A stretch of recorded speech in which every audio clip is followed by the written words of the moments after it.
আসসালামু আলাইকুম সুপ্রিয় দশম শ্রেণীর শিক্ষার্থীবৃন্দ। আজকের ভিডিওতে আমরা দশম শ্রেণীর ইংরেজি প্রথম বইয়ের ইউনিট 1 সেন্স অফ সেলফস অর্থাৎ লেসন 1 মিস্টার মতি এর সকল প্রশ্নের উত্তর দিতে যাচ্ছি। তো প্রথমে আমরা এই পুরো পেজটার বাংলা অনুবাদ করব। তো এরপরেই তোমরা অনেকেই বলেছো, স্যার এত বড় বড় উত্তর আমি মুখস্থ করতে পারবো না, আমি এই প্রশ্নগুলোর সংক্ষিপ্ত উত্তর চাই। ওকে স্যার, এমন কোনো উপায় আছে যে প্রশ্নগুলোর উত্তর মুখস্থ না করে পারা যায়? তো আজকে তোমাদের এই সব প্রশ্নের উত্তর দিব একটা ট্রিক্সের মাধ্যমে।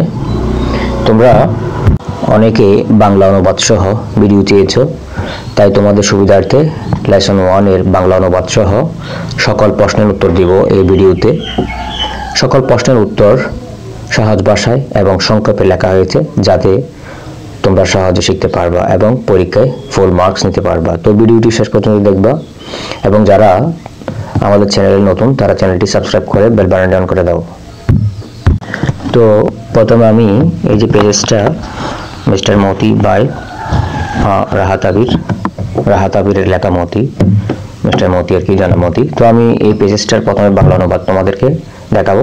তো দেখো এখানে বলা আছে কি, আমিন is 17 when the war breaks out। ঠিক আছে, অর্থাৎ যুদ্ধ শুরু হওয়ার সময় আমিনের বয়স হচ্ছে 17। অন মানডে মানে সোমবারে, আফটার সাফার রাতের খাবারের পর, হি অ্যানাউন্সড সে ঘোষণা করলো, he will go to war সে যুদ্ধে যাবে। তারপর Sonaban shakes in surprise, Sonaban মানে তার মা চমক উঠলেন মানে অবাক হয়ে গেলেন আর কি। You want to leave me alone, তুমি কি আমাকে একা ছেড়ে যেতে চাও? তো এরপর আছে কি দেখো, ইট ওয়ন্ট টেক অ্যালোন, বেশি সময় লাগবে না মা। হি অ্যাজিওর হার, সে তাকে আশ্বস্ত করে বলল, I will back soon after the training, প্রশিক্ষণের পরপরই আমি ফিরে আসবো। এরপর আছে কি দেখো, that night Sonaban can not sleep, ওই রাতে সোনাবন ঘুমাতে পারলেন না। তারপর আছে আফটার সান আপ, সূর্য ওঠার পর, শি ওপেন দ্য ডাক স্কোর, তিনি হাঁসের কাঁচা খুলে দিলেন। দ্য ফ্লক স্ট্রিম আউট, এক জাগ বেরিয়ে এলো, জাগগুলো বেরিয়ে এলো কি। Steam and cocks around her for their morning meals, তার চারপাশে প্রসারিত হলো এবং সকালের খাবারের জন্য ডাকলো। She mixed water with rice husks in an earthen bowl and put it down, তিনি স্বাভাবিকের চেয়ে বেশি সময় নিলেন, তিনি একটি মাটির বাটিতে ভাতের কষা দিয়ে পানি মিশিয়ে দিলেন এবং তা নামিয়ে দিলেন। They gobbled it up in 5 minutes and head for the pond, তারা 5 মিনিটেই তা গিলে খেলো এবং পুকুরের দিকে রওনা হলো, হাঁস মুরগিগুলো আর কি, হাঁসগুলো। তারপর আমরা পরটা দেখি, দেখো আমিন has left out the chickens by then, ততক্ষণে আমিন মুরগিগুলোকে ছেড়ে দিয়েছে আর কি। he left his 12-week-old cockles Moti and sit on the veranda, সে তার 12 সপ্তাহ বয়সী মোরগ মতি তুলে নিয়ে বারান্দায় বসে। During his breakfast he doesn't strike up any conversation, নাস্তা করার সময় সে কোনো কথা বলল না। Having noticed Sonabon's puppy eyes, he knows not to mention last night's subject, সোনাবনের চোখ ফুলে তাকার লক্ষ্য করে সে জানে গত রাতের বিষয়টি উল্লেখ করা উচিত নয়। He cast his glance to the side down at the cocktail eating rice in silence. সে পাশে তাকিয়ে চুপ করে ভাত খাওয়া মুরগির দিকে তাকায়। Today is হাটবার, আজ হাটবার, মার্কেট ডে মানে বাজারের দিন। Sunaban has arranged the things Amin will take to the bazaar to sell. Sunaban আমিনকে বাজারে বিক্রি করার জন্য যে সব জিনিস নিয়ে যেতে হবে তা সাজিয়ে রেখেছে। 2 dozen eggs, a sheaf of acorns, a bottle ground. The bazaar is about a mile away. অর্থাৎ 2 ডজন ডিম, একটি সুরি সুপারি, একটি বোতল লতা, অর্থাৎ এক বোতল লতা আর কি। বাজার প্রায় 1 মাইল দূরে। আমিন wear his shirt sleeve floral shirt over his লুঙ্গি। আমিন তার ছোট হাতার ফুলের শার্টটি লুঙ্গির উপর পরে।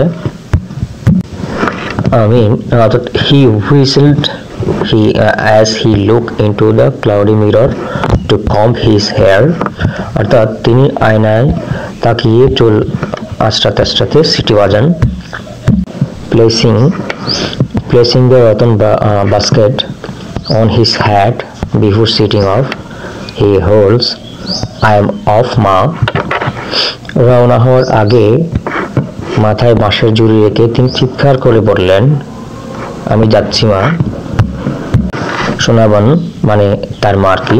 Sunaban watches him go along the bank of the little river. Sunaban তাকে ছোট নদীর তীরে যাওয়া দেখছিল। For the first time, প্রথমবারের মতো, it occurred to her that Amin has grown up. প্রথমবারের মতো তার মনে হয়েছে আমিন বড় হয়েছে আর কি। He has reached the height of that father, অর্থাৎ তার মৃত বাবার উচ্চতায় সে পৌঁছেছে। He has his long neck and straight shoulders, অর্থাৎ তার লম্বা কাঁধ এবং সোজা কাঁধ আছে। তো আমাদের এই পেজটা পড়া প্রায় শেষ হয়ে গিয়েছে। এখান থেকে আমরা জাস্ট শোল্ডার পর্যন্ত পড়ে ফেলেছি। এখন আমরা এখানে যে প্রশ্নগুলো আছে সেগুলো উত্তর দিব। এরপর আমরা এই নাম্বারে দেখতে পাচ্ছি, দেখো আনসার দ্য ফলোইং কোয়েশ্চেন্স, নিচের এই প্রশ্নগুলো উত্তর দিতে হবে। তো আমি এক এক করে এই প্রশ্নগুলো উত্তর দিব। Where is the rooster called mister Moti? ঠিক আছে, তো আমি এর আনসারগুলো সহজ ভাষায় এবং সংক্ষেপে লিখছি যাতে তোমরা সহজে শিখে নিতে পারো। ঠিক আছে, who is the rooster called mister Moti? আমি এটা উত্তর লিখেছি, the rooster Moti is treated with love and care almost like a family member. ঠিক আছে, তো 2 নম্বর প্রশ্ন দেখতেছি, দেখো is the writer comparing the sun with the rooster? Yes, but Amin and Moti are important and loved by Sunaban. This comparison shows her emotional attachment. ঠিক আছে, খুব সহজ ভাষায় লিখছি, যে কেউ এটা শিখে নিতে পারবে সহজ ভাষায়। 3 নম্বর, who is the story? বাংলাদেশের story. and which word is mentioned? ঠিক আছে, মানে এটা কোন দেশ, এটা কি বাংলাদেশের স্টোরি, কেন এটা বাংলাদেশের স্টোরি এবং কোন ঘটনাকে এটা মেনশন করে ব্যাখ্যা করে দেখি আমরা। The story is set in Bangladesh. ঠিক আছে, এটা বাংলাদেশে আর কি। And it refers to Bangladeshi liberation war of 1971, এটা 1971 সালের স্বাধীনতা যুদ্ধকে রেফার করে আর কি। What is cock fighting? ঠিক আছে, কক ফাইটিং কি আসলে? Cock fighting is a sport where two roosters fight, often are gambling or entertainment. ঠিক আছে, তো দেখো এখানে what about the mother son relationship, অর্থাৎ মা পুত্রের রিলেশনশিপটা কি আসলে এখানে কিরকম? The relationship is loving and protective. Sunaban cares deeply for Amin despite his rebellious nature. ঠিক আছে, দেখো এখানে যে প্রশ্নগুলো আসলে আমি তোমাদের জন্য লিখে রাখছি, এই প্রশ্নগুলো খুবই সহজ এবং যে কোনো শিক্ষার্থী খুব সহজ শিখে ফেলতে পারবা এবং পরীক্ষায় কিন্তু ফুল মার্কস নিতে পারবা। এবং যারা এগুলো শিখতে পারবে না তাদের জন্য আমার একটা টিপস আছে, নিচে দেখো পেসেস এক্সট্রাক্ট, এটা দেখো এগুলো আসলে পেজেসে আছে, এখান থেকে দেখেও কিন্তু তোমরা উত্তর লিখতে পারো, ঠিক আছে। এই পেজেসে উত্তরগুলো এখানে এগুলো কিন্তু পেজেসে আছে, ঠিক আছে, দেখে নিবা। মেক বি নাম্বার দেখতে পাচ্ছি আমরা, দেখো make a list of words from the story that have cultural connection, অর্থাৎ কালচারাল কালেকশনগুলোর যে ওয়ার্ডগুলো এগুলো একটা লিস্ট তৈরি করতে বলছে আর কি। মেক ইউজ অফ দেম, এবং এগুলো সেগুলো ব্যবহার করে in a conversation between two friends in your class, তোমার ক্লাসে দুজন বন্ধুর মধ্যে সেগুলো আলোচনা করতে বলছে আর কি, কথোপকথন মানে একটা ডায়লগ লিখতে হবে। তো আমি আগে লিস্টগুলো তৈরি করে দেখাই তোমাদের, তারপর ডায়লগটা তৈরি করব। তো এই পেসেজের মধ্যে কালচারাল কানেকশনস যে ওয়ার্ডগুলো সেগুলো হচ্ছে, দেখো এক নম্বর লিখছি আমি কি, হাট বাজার, লুঙ্গি, বাজার মানে মার্কেটকে বোঝানো হয়েছে এখানে, রাতন বাস্কেট, ঠিক আছে, ডেড জুস, ঠিক আছে, তারপর হচ্ছে কি হারিকেন ল্যাম্প, বারান্দা, কানার্স, ঠিক আছে, আর্থ অ্যান্ড বাউল, ঠিক আছে এগুলো। তো আমরা এখন একটা ডায়লগ লিখবো, conversation between friends, friends one, দেখো কি বলতেছে এখানে, hey did you go to the haat bazaar yesterday, তুমি গতকাল হাট বাজারে গিয়েছিলা, মানে বাজারে গিয়েছিলা। তো এখানে আমরা এই যে হাটবার এটা দিয়ে করতেছি আর কি। 2 নম্বর দেখো, মানে এই যে শব্দগুলো উপরে দিয়ে আছে না, এগুলোর মাধ্যমে আমরা এগুলো ব্যবহার করে কিন্তু ডাইরেক্ট লিখতেছি, ঠিক আছে, এটা তো সবাই বুঝতেছো। 3 নম্বর ফ্রেন্ডস উত্তর দিবে এখন, yes I did, I took a ratna basket to the bazaar to sell some date juice and canards, it was pretty busy, ঠিক আছে। তারপর আছে কি, আমি একটু জুম করি।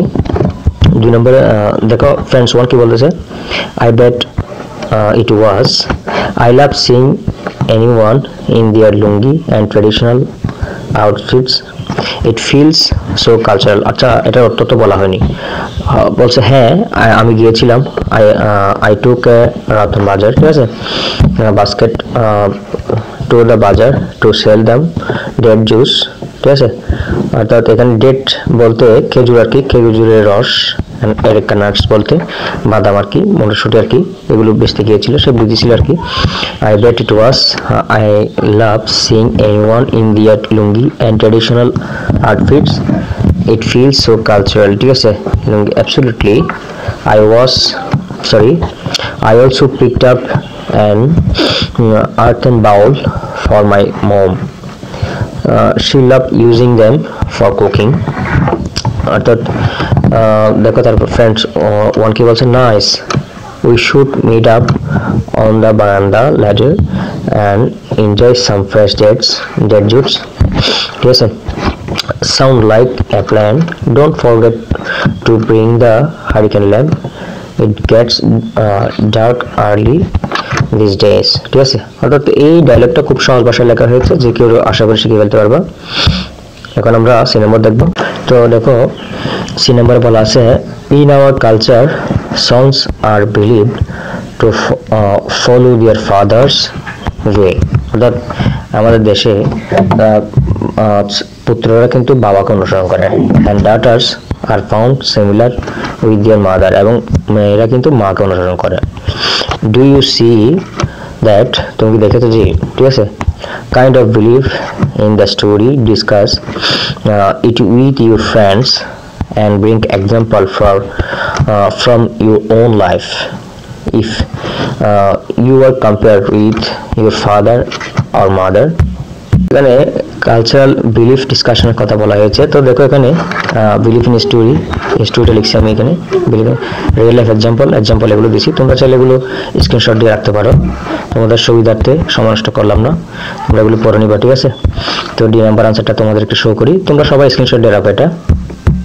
তো ডি নম্বরে যেটা বলা আছে দেখো, arrange a debate on the mansion, man is known by his work not by his look, ঠিক আছে। অর্থাৎ মানুষকে তার কাজের মাধ্যমে চেনা হয় আর কি, তার চেহারা দেখে নয়। ডেভিড মোশন আমি অনেক সহজ ভাষায় লিখছি, তোমরা এখান থেকে এটা স্ক্রিনশট দিয়ে রাখতে পারো। এটা লিখলে কিন্তু ফুল মার্কস নাম্বার তোমরা পাবে, ঠিক আছে। তো আমি চেষ্টা করছি অনেক সহজ ভাষায় সংক্ষেপে তোমাদেরকে এটা লিখে দিতে চেষ্টা করছি, যাতে যে কোনো শিক্ষার্থী এটা লিখে ফেলতে পারে, ঠিক আছে। তো আশা করি সবার জন্য এটা অনেক উপকার হবে। দেখো, তোমরা চাইলে এটা স্ক্রিনশট দিয়ে রাখতে পারো। স্ক্রিনশট দিয়ে রাখলে তোমাদের জন্য অনেক উপকার হবে, পরবর্তীতে শিখে নিতে পারবা, ঠিক আছে। আর যারা প্রসেসটা বোঝো না, তারা আরেকবার টেনে দেখলে বুঝতে পারবা, ঠিক আছে। তো তোমাদের কাছে একটা রিকোয়েস্ট থাকবে, তোমরা যারা আমার চ্যানেলে নতুন, চ্যানেলটা সাবস্ক্রাইব করে বেল বাটন অন করে দিবা। তো এতক্ষণ পর্যন্ত ভিডিও দেখার জন্য তোমাদের অনেক ধন্যবাদ।